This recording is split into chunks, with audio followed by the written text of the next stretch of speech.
Inilah 6 golongan yang dibenci oleh Allah SWT. Siapa mereka? 1. Tamak. Tamak merupakan salah satu sikap rakus yang sangat dilarang dalam ajaran Islam.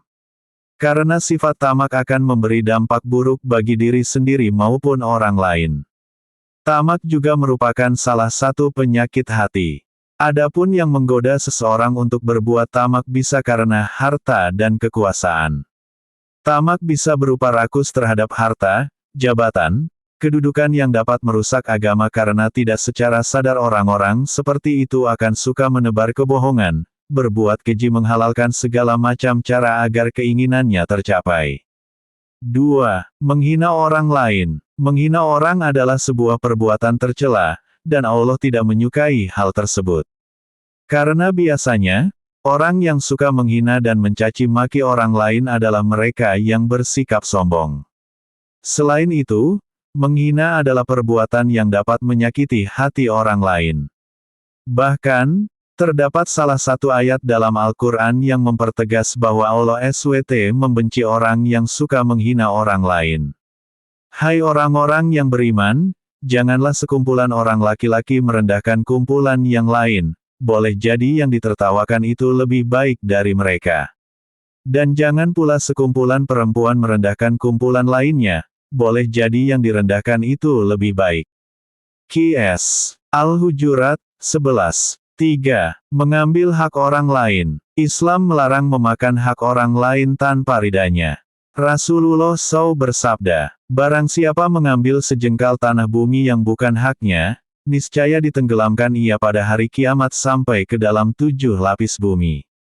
Hari Bukhari. Berdasarkan buku Ushul Fikih Hukum Ekonomi Syariah oleh Imron Rosyadi DKK, 2020-278, hukum mengambil hak orang lain adalah haram. Allah SWT berfirman dalam surat An-Nisa ayat 29. Wahai orang-orang yang beriman, janganlah kamu saling memakan harta sesamamu dengan jalan yang batil. Qs. An-Nisa, 29. Rasulullah SAW juga melarang umatnya untuk mengambil hak orang lain tanpa izin. Bahkan, Rasulullah amat membenci perbuatan tersebut. Sebagaimana dalam hadits riwayat Bukhari, Rasulullah bersabda, Allah SWT berfirman bahwasanya ada 3 jenis orang yang perang melawan mereka pada hari kiamat kelak. Mereka yang bersumpah atas nama Allah akan tetapi mengingkari, seseorang yang berjualan dengan orang bertiga akan tetapi mereka memakan uang dari harganya tersebut, serta seseorang yang mempekerjakan kemudian ia tidak membayarkan upahnya.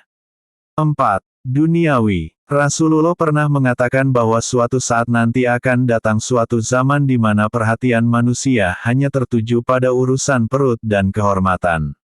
Orientasi mereka pada kebendaan, materi, semata-mata.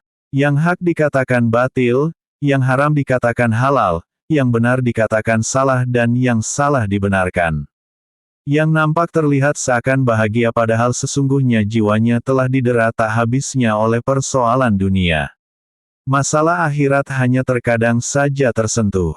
Ingat akhirat ketika datang musibah namun setelah itu menjauh bahkan tak menghiraukannya lagi. 5. Bodoh dalam urusan agama. Sekarang banyak yang lalai untuk mencari bekal di akhirat. Selalu mengutamakan pekerjaan yang tak ada habisnya. Rasulullah SAW bersabda, Allah sangat membenci orang jasari, jawas, suka teriak di pasar, bangkai di malam hari, keledai di siang hari, pintar masalah dunia, dan bodoh masalah akhirat. Karena itu, orang yang bodoh adalah orang yang tidak taat dalam menjalankan perintah Allah SWT dan Rasul-Nya. Selama dia melakukan maksiat, maka ia bodoh. Kebodohan tentang akhirat, dan kebodohan tentang surga dan neraka, membuatnya jatuh ke dalam maksiat. 6. Lalai dalam urusan agama. Allah SWT berfirman dalam Qs Al-Munafikun, 9. Artinya, hai orang-orang beriman, janganlah hartamu dan anak-anakmu melalaikan kamu dari mengingat Allah. Barang siapa yang berbuat demikian maka mereka itulah orang-orang yang merugi. Pada ayat ini Allah mengingatkan orang-orang beriman agar kesibukan mengurus harta dan memperhatikan urusan anak tidak menghalangi ibadah kepada Allah.